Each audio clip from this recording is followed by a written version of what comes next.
നമസ്കാരം. ഞാൻ doctor Atul U, elite mission hospital തൃശ്ശൂരിലെ കൺസൾട്ടന്റ് ന്യൂറോളജിസ്റ്റ് ആണ്. നമുക്ക് ഒരാൾക്ക് അപസ്മാരം വന്നാൽ ഉടനടി എന്താണ് ചെയ്യേണ്ടത്, എന്താണ് ഫസ്റ്റ് എയ്ഡ് എന്നുള്ളത് പരിശോധിക്കാം. നമുക്ക് ഒരാൾക്ക് അപസ്മാരം വന്നാൽ ഇമ്മീഡിയറ്റ് ആയിട്ട് നമുക്ക് എന്ത് ചെയ്യാൻ പറ്റും?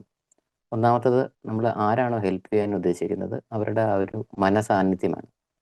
നമ്മൾ ആ സമയത്ത് പാനിക് ആവുകയോ അല്ലെങ്കിൽ ഒരുപാട് ആങ്ഷ്യസ് ആവുകയോ ചെയ്തില്ല എന്നുണ്ടെങ്കിൽ നമുക്ക് വളരെയധികം ഉപകാരപ്രദമായ കാര്യം ചെയ്യാൻ പറ്റും. രണ്ടാമതായി, ഇമ്മീഡിയറ്റ് ആയിട്ട് ഉണ്ടാകാൻ സാധ്യതയുള്ള ഒരു ഇഞ്ചുറിയിൽ നിന്ന് ആളെ രക്ഷപ്പെടുത്തുക എന്നുള്ളതാണ്. അതായത് ഉയരത്തിൽ നിന്ന് വീഴാനും അല്ലെങ്കിൽ പൊള്ളലേക്കാൻ അല്ലെങ്കിൽ ഒരു വെള്ളത്തിൽ മുങ്ങി ഡ്രൗൺ ചെയ്യാനൊക്കെ ഉള്ളൊരു സാധ്യത മുന്നിൽ കണ്ട് അവരെ സുരക്ഷിതമായി പിടിക്കാനും സുരക്ഷിതമായ ഒരു സ്ഥലത്ത് കിടത്തുക എന്നുള്ളതാണ് നമ്മൾ ആദ്യമായി ചെയ്യേണ്ടത്. നമുക്ക് തറയിലാണ് കിടത്താൻ പറ്റുന്നതെന്നുണ്ടെങ്കിൽ ആ സമയത്ത് നമ്മൾ അവരെ തറയിലേക്ക് കിടത്തുക. മൂന്നാമതായി ശ്രദ്ധിക്കേണ്ടത് പ്രിവെൻഷൻ ഓഫ് ഈ ഉമിനീര് അങ്ങനെയുള്ള സെക്രീഷൻസ് അവരുടെ ഉള്ളിലേക്ക് പോകാത്ത രീതിയിൽ അവരെ ചരിച്ച് കിടത്തുക. അതിനെ റിക്കവറി പൊസിഷൻ എന്നാണ് പറയുന്നത്. ആ ഒരു രീതിയിൽ അവരെ ചരിച്ച് കിടത്തുന്നതിലൂടെ അവർക്കൊരു ആസ്പിറേഷൻ എന്ന് പറയുന്ന ഒരു സിറ്റുവേഷൻ ഉണ്ടാവാതെ അവരെ സംരക്ഷിക്കാൻ നമുക്ക് കഴിയും.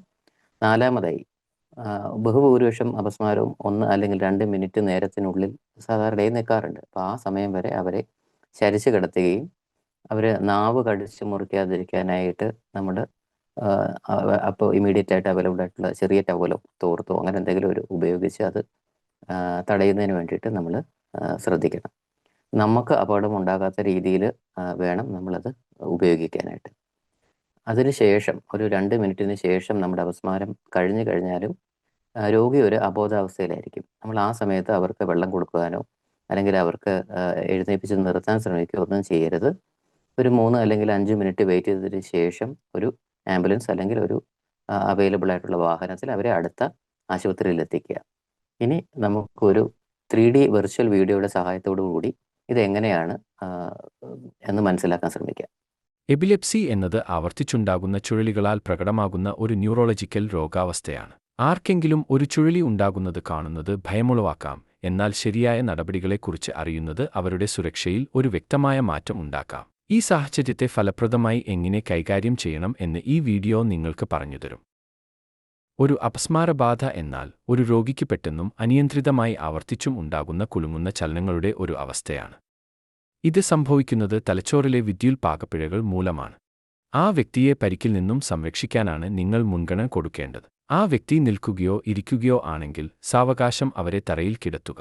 ചുഴലി സമയത്തു അവർക്കു ഏൽക്കാൻ സാധ്യതയുള്ള എന്തെങ്കിലും കടുത്തതോ മൂർച്ചയുള്ളതോ ആയ വസ്തുക്കൾ സമീപത്തുണ്ടെങ്കിൽ അവയെ നീക്കുക. തറയിൽ കിടത്തിയ ശേഷം ഒരു തലയണ അല്ലെങ്കിൽ മടക്കിയ ജാക്കറ്റ് പോലെ മൃദുലവും പരന്നതുമായ എന്തെങ്കിലും അവരുടെ തലയ്ക്കു കീഴിൽ വെച്ച് തറയിൽ മുട്ടുന്നതിൽ നിന്നു സംരക്ഷിക്കുക. ചുഴലി ഉണ്ടാകുമ്പോൾ കഴിയുമെങ്കിൽ ആ വ്യക്തിയെ സാവകാശം ഒരു വശത്തേക്ക് ചെരിച്ചു കിടത്തുക. അവരുടെ ശ്വാസനാളം ഒഴിഞ്ഞിരിക്കാനും ഉമിനീരോ ഛർദിയോ ഉണ്ടെങ്കിൽ എളുപ്പം ഒലിച്ചു പോകാനും ഇത് സഹായിക്കും. ചുഴലി തുടരുന്ന സമയം ശ്രദ്ധിക്കേണ്ടത് പ്രധാനമാണ്. അത് എപ്പോൾ തുടങ്ങുന്നുവെന്നും എത്ര നേരം നീണ്ടുനിൽക്കുന്നുവെന്നും കുറിച്ചിടുക. നിങ്ങൾക്കു സഹായം തേടേണ്ടി വന്നാൽ ഈ വിവരം മെഡിക്കൽ വിദഗ്ധർക്ക് നിർണായകമാകും. ഒരു ചുഴലി ഉണ്ടായാൽ നിങ്ങൾ ഒരിക്കലും ചെയ്യാൻ പാടില്ലാത്ത ചില കാര്യങ്ങൾ ഉണ്ട്. ആ വ്യക്തിയുടെ വായിൽ ഒന്നും ഇടരുത്. പഴയ വിശ്വാസങ്ങൾക്ക് വിപരീതമായി ഇത് കാരണം ആ വ്യക്തിയുടെ പല്ലുകൾ അല്ലെങ്കിൽ താടിക്കു പരിക്കേൽക്കാം, അതുപോലെ ശ്വാസത്തെ തടസ്സപ്പെടുത്താം. മാത്രമല്ല അവരുടെ ചലനങ്ങളെ തടയുകയും അരുത്. ചുഴലി അതിന്റെ ജോലി ചെയ്യട്ടെ, പക്ഷേ ആപത്തുകളിൽ നിന്നും അവരെ സശ്രദ്ധം അകറ്റി നിർത്തുക. ആ വ്യക്തി പൂർണ്ണമായും സുഖപ്പെടുന്നത് വരെ യാതൊരു ഭക്ഷണമോ പാനീയങ്ങളോ നൽകരുത്. ചുഴലി നിന്ന ശേഷം പൂർണ്ണമായി ബോധം വീണ്ടെടുക്കുന്നതുവരെ ആ വ്യക്തിക്കൊപ്പം നിൽക്കുക. അതിനുശേഷം അവർക്കു ആശയക്കുഴപ്പം അല്ലെങ്കിൽ മാന്ദ്യം ഉണ്ടാകാം. ശാന്തമായി സംസാരിച്ചു അവരെ സമാശ്വസിപ്പിക്കുക. അടിയന്തര മെഡിക്കൽ സഹായം എപ്പോൾ വിളിക്കണം എന്ന് അറിഞ്ഞിരിക്കേണ്ടത് അത്യാവശ്യമാണ്.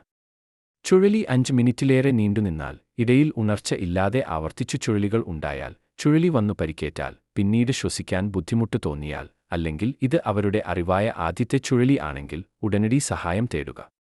ഈ ലളിതമായ നടപടികൾ മനസ്സിലാക്കിയാൽ ഒരു അപസ്മാര ചുഴലി അനുഭവിക്കുന്ന ആർക്കും നിർണായക പിന്തുണ നൽകാൻ നിങ്ങൾക്ക് കഴിയും. കാര്യങ്ങൾ അറിഞ്ഞ ശേഷം ശാന്തമായി അറിവായ നടപടികൾ എടുക്കുന്നത് ഒരു ശരിയായ വ്യത്യാസം സൃഷ്ടിക്കും.